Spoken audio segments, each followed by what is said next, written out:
Jonathan Harker's journal. Continued. When I found that I was a prisoner, a sort of wild feeling came over me. I rushed up and down the stairs, trying every door and peering out of every window I could find. But after a little, the conviction of my helplessness overpowered all other feelings.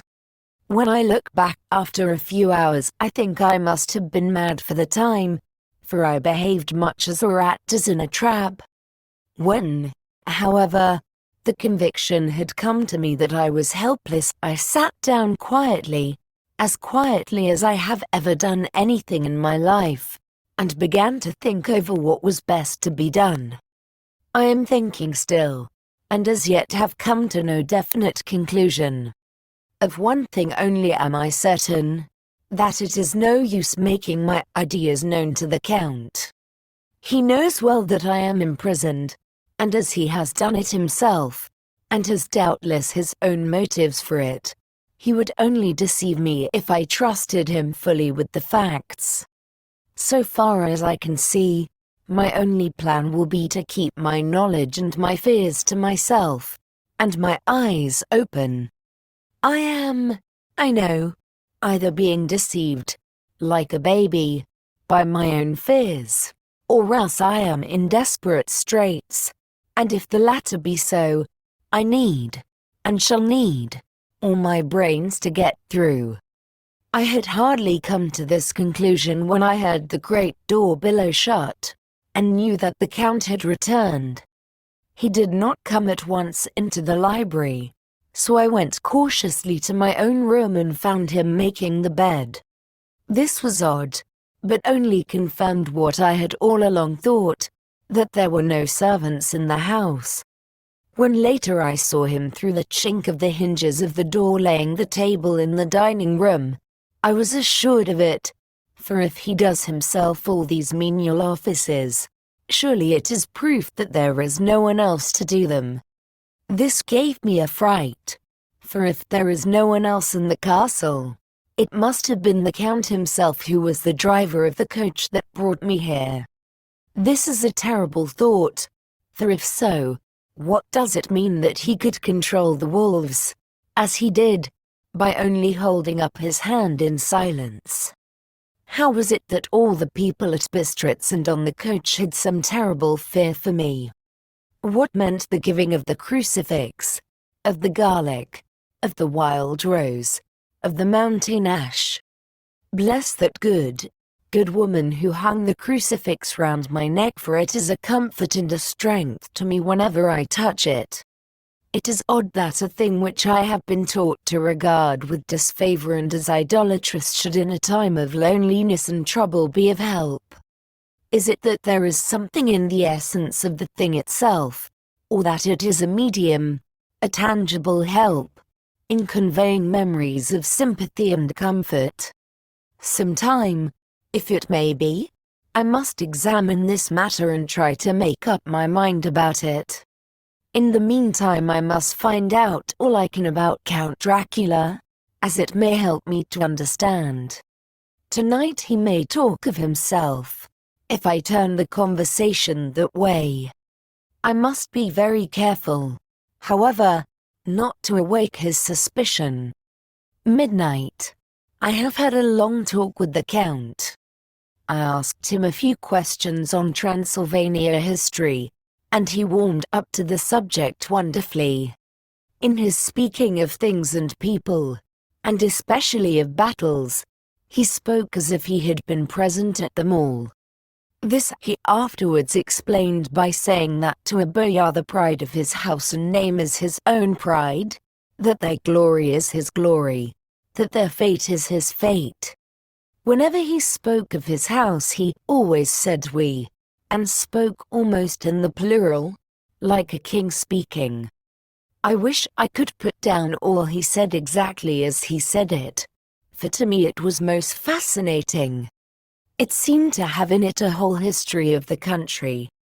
He grew excited as he spoke, and walked about the room pulling his great white moustache and grasping anything on which he laid his hands as though he would crush it by main strength.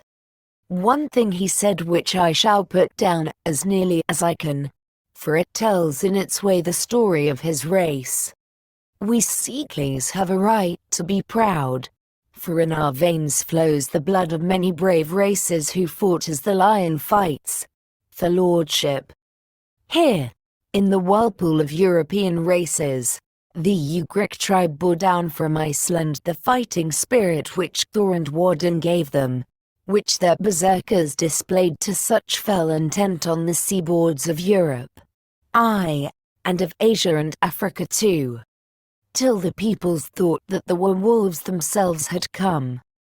Here, too, when they came, they found the Huns, whose warlike fury had swept the earth like a living flame, till the dying peoples held that in their veins ran the blood of those old witches, who, expelled from Scythia, had mated with the devils in the desert. Fools, fools! What devil or what witch was ever so great as Attila, whose blood is in these veins? He held up his arms. Is it a wonder that we were a conquering race? That we were proud? That when the Magyar, the Lombard, the Avar, the Bulgar, or the Turk poured his thousands on our frontiers, we drove them back? Is it strange that when Arpad and his legions swept through the Hungarian fatherland he found us here when he reached the frontier, that the Honfoglalis was completed there? And when the Hungarian flood swept eastward, the Seekleys were claimed as kindred by the victorious Magyars, and to us for centuries was trusted the guarding of the frontier of Turkey land, aye, and more than that, endless duty of the frontier guard. For, as the Turks say, water sleeps, and enemy is sleepless, who more gladly than we throughout the four nations received the bloody sword, or at its warlike call flocked quicker to the standard of the king. When was redeemed that great shame of my nation, the shame of Kosovo, when the flags of the Wallach and the Magyar went down beneath the crescent? Who was it but one of my own race who as voivode crossed the Danube and beat the Turk on his own ground? This was a Dracula indeed. Woe was it that his own unworthy brother, when he had fallen, sold his people to the Turk and brought the shame of slavery on them. Was it not this Dracula, indeed, who inspired that other of his race who in a later age again and again brought his forces over the great river into Turkey land, who, when he was beaten back, came again, and again, and again? Though he had to come alone from the bloody field where his troops were being slaughtered, since he knew that he alone could ultimately triumph. They said that he thought only of himself. Bah, what good are peasants without a leader? Where ends the war without a brain and heart to conduct it? Again, when, after the Battle of Mohacs, we threw off the Hungarian yoke, we of the Dracula blood were amongst their leaders, for our spirit would not brook that we were not free. Ah, young sir, this Seekleys, and the Dracula as their heart's blood, their brains, and their swords, can boast a record that mushroom growths like the Habsburgs and the Romanovs can never reach. The warlike days are over. Blood is too precious a thing in these days of dishonorable peace, and the glories of the great races are as a tale that is told. It was by this time close on morning, and we went to bed. This diary seems horribly like the beginning of the Arabian Nights, for everything has to break off at cockcrow, or like the ghost of Hamlet's father. The 12th of May, let me begin with facts, bare, meager facts, verified by books and figures, and of which there can be no doubt. I must not confuse them with experiences which will have to rest on my own observation, or my memory of them. Last evening when the Count came from his room he began by asking me questions on legal matters and on the doing of certain kinds of business. I had spent the day wearily over books, and, simply to keep my mind occupied, went over some of the matters I had been examined in at Lincoln's Inn. There was a certain method in the Count's inquiries, so I shall try to put them down in sequence. The knowledge may somehow or sometime be useful to me. First, he asked if a man in England might have 2 solicitors or more. I told him he might have a dozen if he wished, but that it would not be wise to have more than 1 solicitor engaged in one transaction, as only one could act at a time, and that to change would be certain to militate against his interest. He seemed thoroughly to understand, and went on to ask if there would be any practical difficulty in having one man to attend, say, to banking, and another to look after shipping, in case local help were needed in a place far from the home of the banking solicitor. I asked him to explain more fully, so that I might not by any chance mislead him. So he said, "I shall illustrate. Your friend and mine, Mr. Peter Hawkins, from under the shadow of your beautiful cathedral at Exeter, which is far from London, buys for me through your good self my place at London." Good. Now here let me say frankly, lest you should think it strange that I have sought the services of one so far off from London instead of someone resident there, that my motive was that no local interest might be served save my wish only, and as one of London residents might, perhaps, have some purpose of himself a friend to serve, I went thus afield to seek my agent, whose labours should be only to my interest. Now, suppose I, who have much of affairs, wish to ship goods, say, to Newcastle, or Durham, or Harwich, or Dover.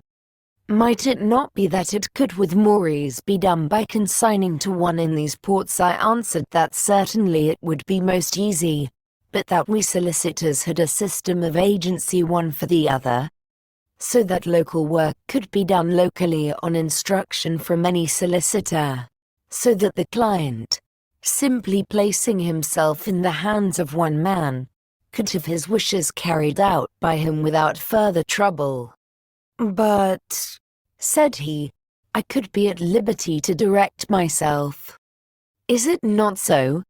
"Of course," I replied, "and such is often done by men of business, who do not like the whole of their affairs to be known by any one person." "Good," he said, and then went on to ask about the means of making consignments and the forms to be gone through, and of all sorts of difficulties which might arise, but by forethought could be guarded against. I explained all these things to him to the best of my ability, and he certainly left me under the impression that he would have made a wonderful solicitor, for there was nothing that he did not think of or foresee. For a man who was never in the country, and who did not evidently do much in the way of business, his knowledge and acumen were wonderful. When he had satisfied himself on these points of which he had spoken, and I had verified all as well as I could by the books available, he suddenly stood up and said, "Have you written since your first letter to our friend Mr. Peter Hawkins, or to any other?" It was with some bitterness in my heart that I answered that I had not, that as yet I had not seen any opportunity of sending letters to anybody.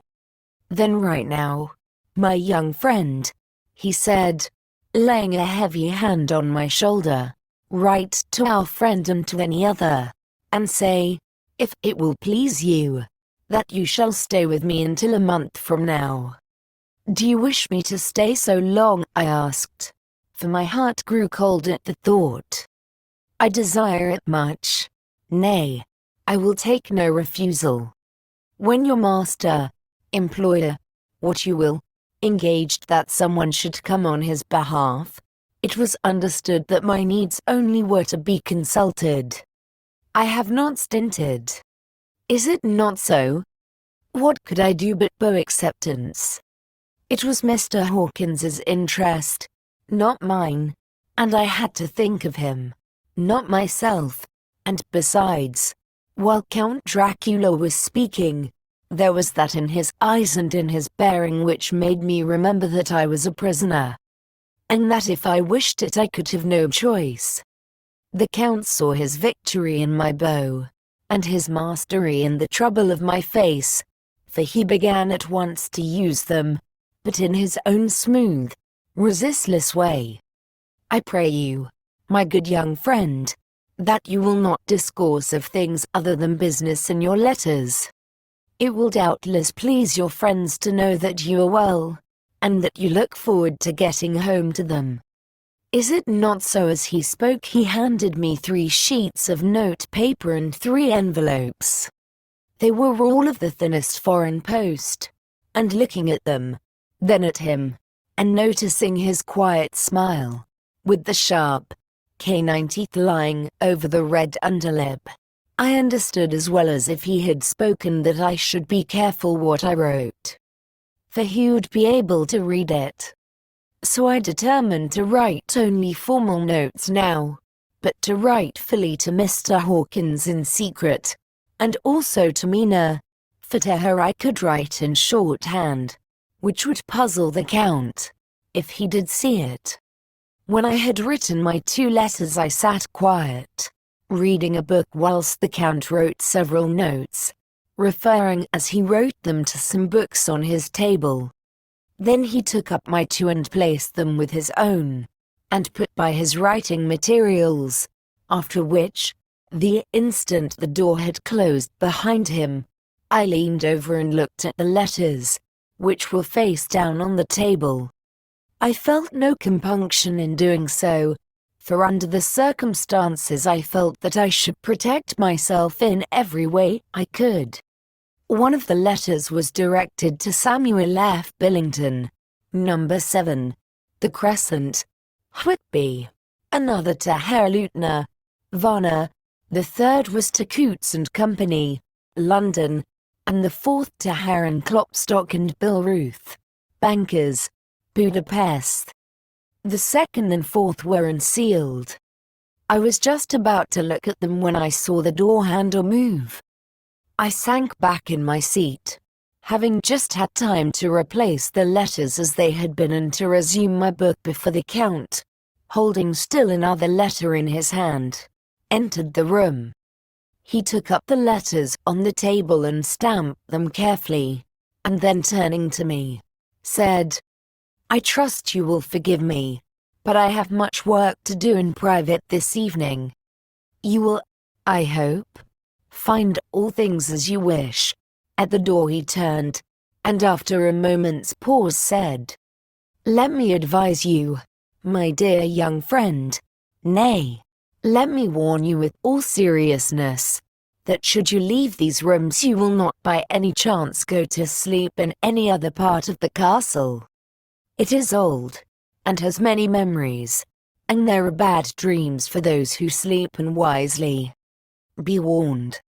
Should sleep now or ever overcome you, or be like to do, then haste to your own chamber or to these rooms, for your rest will then be safe. But if you be not careful in this respect, then," he finished his speech in a gruesome way, for he motioned with his hands as if he were washing them. I quite understood. My only doubt was as to whether any dream could be more terrible than the unnatural, horrible net of gloom and mystery which seemed closing around me. Later, I endorsed the last words written, but this time there is no doubt in question. I shall not fear to sleep in any place where he is not. I have placed the crucifix over the head of my bed. I imagine that my rest is thus freer from dreams, and there it shall remain. When he left me I went to my room. After a little while, not hearing any sound, I came out and went up the stone stair to where I could look out towards the south. There was some sense of freedom in the vast expanse, inaccessible though it was to me, as compared with the narrow darkness of the courtyard. Looking out on this, I felt that I was indeed in prison, and I seemed to want a breath of fresh air, though it were of the night. I am beginning to feel this nocturnal existence tell on me. It is destroying my nerve. I start at my own shadow, and am full of all sorts of horrible imaginings. God knows that there is ground for my terrible fear in this accursed place. I looked out over the beautiful expanse, bathed in soft yellow moonlight till it was almost as light as day. In the soft light the distant hills became melted, and the shadows in the valleys and gorges of velvety blackness. The mere beauty seemed to cheer me. There was peace and comfort in every breath I drew. As I leaned from the window my eye was caught by something moving a story below me, and somewhat to my left, where I imagined, from the order of the rooms, that the windows of the Count's own room would look out. The window at which I stood was tall and deep, stone mullioned, and though weather-worn, was still complete, but it was evidently many a day since the case had been there. I drew back behind the stonework, and looked carefully out. What I saw was the Count's head coming out from the window. I did not see the face, but I knew the man by the neck and the movement of his back and arms. In any case, I could not mistake the hands which I had had so many opportunities of studying. I was at first interested and somewhat amused, for it is wonderful how small a matter will interest and amuse a man when he is a prisoner. But my very feelings changed to repulsion and terror when I saw the whole man slowly emerge from the window and begin to crawl down the castle wall over that dreadful abyss, face down with his cloak spreading out around him like great wings. At first I could not believe my eyes. I thought it was some trick of the moonlight, some weird effect of shadow, but I kept looking, and it could be no delusion. I saw the fingers and toes grasp the corners of the stones, worn clear of the mortar by the stress of years, and by thus using every projection and inequality move downwards with considerable speed, just as a lizard moves along a wall. What manner of man is this, or what manner of creature is it in the semblance of man? I feel the dread of this horrible place overpowering me. I am in fear, in awful fear, and there is no escape for me. I am encompassed about with terrors that I dare not think of. The 15th of May, once more have I seen the Count go out in his lizard fashion. He moved downwards in a sidelong way, some 100 feet down, and a good deal to the left. He vanished into some hole or window. When his head had disappeared, I leaned out to try and see more, but without avail. The distance was too great to allow a proper angle of sight. I knew he had left the castle now, and thought to use the opportunity to explore more than I had dared to do as yet. I went back to the room, and taking a lamp, tried all the doors. They were all locked, as I had expected, and the locks were comparatively new, but I went down the stone stairs to the hall where I had entered originally. I found I could pull back the bolts easily enough and unhook the great chains, but the door was locked, and the key was gone. That key must be in the Count's room. I must watch should his door be unlocked, so that I may get it and escape. I went on to make a thorough examination of the various stairs and passages, and to try the doors that opened from them. 1 or 2 small rooms near the hall were open, but there was nothing to see in them except old furniture, dusty with age and moth-eaten. At last, however, I found one door at the top of the stairway which, though it seemed to be locked, gave a little under pressure. I tried it harder, and found that it was not really locked, but that the resistance came from the fact that the hinges had fallen somewhat, and the heavy door rested on the floor. Here was an opportunity which I might not have again, so I exerted myself, and with many efforts forced it back so that I could enter. I was now in a wing of the castle further to the right than the rooms I knew and a story lower down. From the windows I could see that the suite of rooms lay along to the south of the castle, the windows of the end room looking out both west and south. On the latter side, as well as to the former, there was a great precipice. The castle was built on the corner of a great rock, so that on 3 sides it was quite impregnable, and great windows were placed here where sling, or bow, or culverin could not reach, and consequently light and comfort, impossible to a position which had to be guarded, was secured. To the west was a great valley, and then, rising far away, great jagged mountain fastnesses, rising peak on peak, the sheer rock studded with mountain ash and thorn, whose roots clung in cracks and crevices and crannies of the stone. This was evidently the portion of the castle occupied by the ladies in bygone days, for the furniture had more air of comfort than any I had seen. The windows were curtainless, and the yellow moonlight, flooding in through the diamond panes, enabled one to see even colors, whilst it softened the wealth of dust which lay over all and disguised in some measure the ravages of time in the moth. My lamp seemed to be of little effect in the brilliant moonlight, but I was glad to have it with me, for there was a dread loneliness in the place which chilled my heart and made my nerves tremble. Still, it was better than living alone in the rooms which I had come to hate from the presence of the Count, and after trying a little to school my nerves, I found a soft quietude come over me. Here I am, sitting at a little oak table where in old times possibly some fair lady sat to pen, with much thought and many blushes, her ill-spelt love letter, and writing in my diary in shorthand all that has happened since I closed it last. It is 19th century up to date with a vengeance. And yet, unless my senses deceive me, the old centuries had, and have, powers of their own which mere modernity cannot kill. Later, the morning of the 16th of May, God preserve my sanity, for to this I am reduced. Safety and the assurance of safety are things of the past. Whilst I live on here there is but one thing to hope for, that I may not go mad. If, indeed, I be not mad already. If I be sane, then surely it is maddening to think that of all the foul things that lurk in this hateful place the Count is the least dreadful to me, that to him alone I can look for safety, even though this be only whilst I can serve his purpose. Great God, merciful God!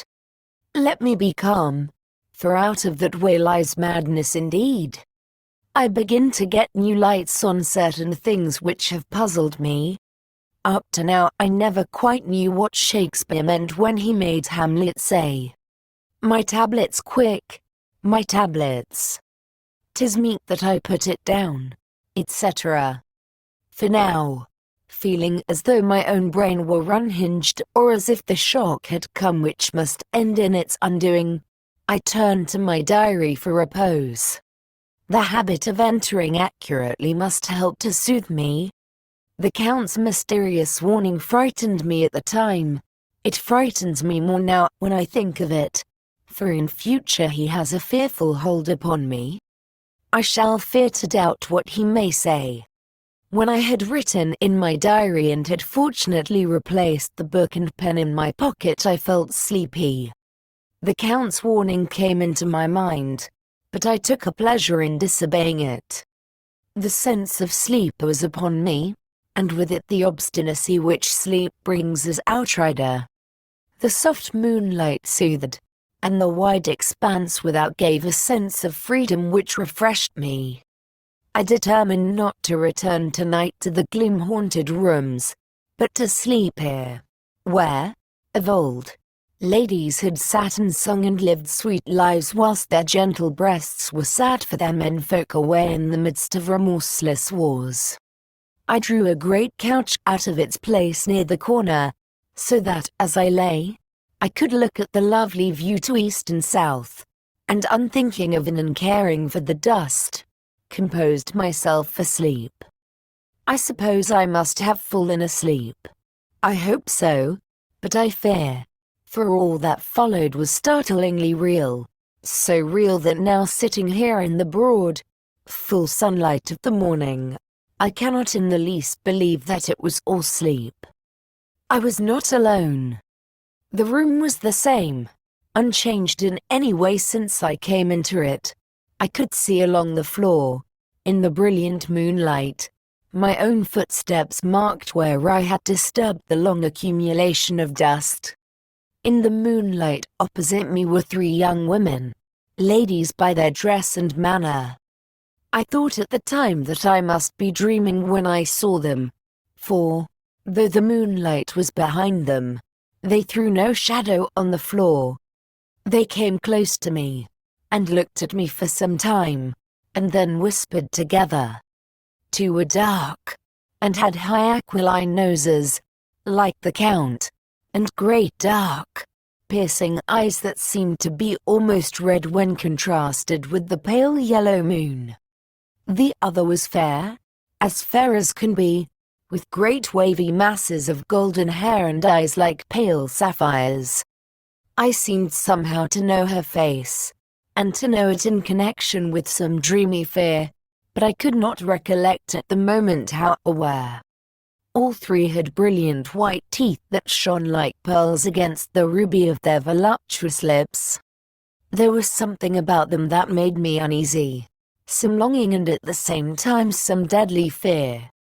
I felt in my heart a wicked, burning desire that they would kiss me with those red lips. It is not good to note this down, lest some day it should meet Mina's eyes and cause her pain, but it is the truth. They whispered together, and then they all 3 laughed, such a silvery, musical laugh, but as hard as though the sound never could have come through the softness of human lips.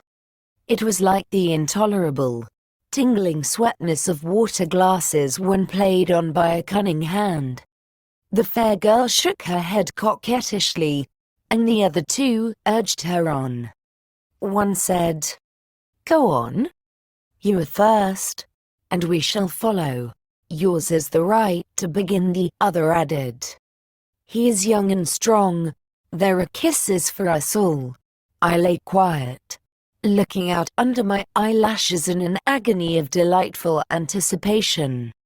The fair girl advanced and bent over me till I could feel the movement of her breath upon me. Sweet it was in one sense, honey sweet, and sent the same tingling through the nerves as her voice, but with a bitter underlying the sweet, a bitter offensiveness, as one smells in blood. I was afraid to raise my eyelids, but looked out and saw perfectly under the lashes. The girl went on her knees, and bent over me, simply gloating. There was a deliberate voluptuousness which was both thrilling and repulsive, and as she arched her neck she actually licked her lips like an animal, till I could see in the moonlight the moisture shining on the scarlet lips and on the red tongue as it lapped the white sharp teeth. Lower and lower went her head as the lips went below the range of my mouth and chin and seemed about to fasten on my throat. Then she paused, and I could hear the churning sound of her tongue as it licked her teeth and lips, and could feel the hot breath on my neck. Then the skin of my throat began to tingle as one's flesh does when the hand that is to tickle it approaches nearer, nearer. I could feel the soft, shivering touch of the lips on the supersensitive skin of my throat, and the hard dents of 2 sharp teeth, just touching and pausing there. I closed my eyes in a languorous ecstasy and waited with beating heart. But at that instant, another sensation swept through me as quick as lightning. I was conscious of the presence of the Count, and of his being as if lapped in a storm of fury. As my eyes opened involuntarily, I saw his strong hand grasp the slender neck of the fair woman and with giant's power draw it back. The blue eyes transformed with fury, the white teeth champing with rage, and the fair cheeks blazing red with passion. But the Count. Never did I imagine such wrath and fury, even to the demons of the pit. His eyes were positively blazing. The red light in them was lurid, as if the flames of hellfire blazed behind them. His face was deathly pale, and the lines of it were hard like drawn wires. The thick eyebrows that met over the nose now seemed like a heaving bar of white-hot metal. With a fierce sweep of his arm, he hurled the woman from him, and then motioned to the others, as though he were beating them back. It was the same imperious gesture that I had seen used to the wolves. In a voice which, though low and almost in a whisper, seemed to cut through the air and then ring round the room, he said, "How dare you touch him? Any of you? How dare you cast eyes on him when I had forbidden it? Back, I tell you all. This man belongs to me. Beware how you meddle with him, or you'll have to deal with me." The fair girl, with a laugh of ribald coquetry, turned to answer him. "You yourself never loved. You never love on this," the other women joined, and such a mirthless, hard, soulless laughter rang through the room that it almost made me faint to hear. It seemed like the pleasure of fiends.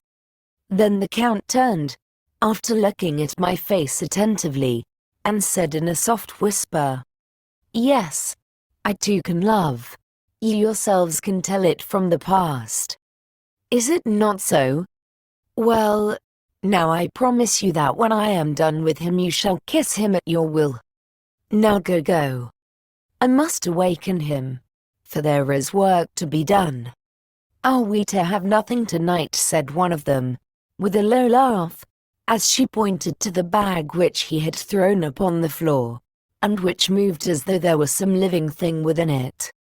For answer he nodded his head. One of the women jumped forward and opened it. If my ears did not deceive me, there was a gasp and a low wail, as of a half-smothered child. The women closed round, whilst I was aghast with horror, but as I looked they disappeared, and with them the dreadful bag. There was no door near them, and they could not have passed me without my noticing. They simply seemed to fade into the rays of the moonlight and pass out through the window, for I could see outside the dim, shadowy forms for a moment before they entirely faded away. Then the horror overcame me, and I sank down unconscious.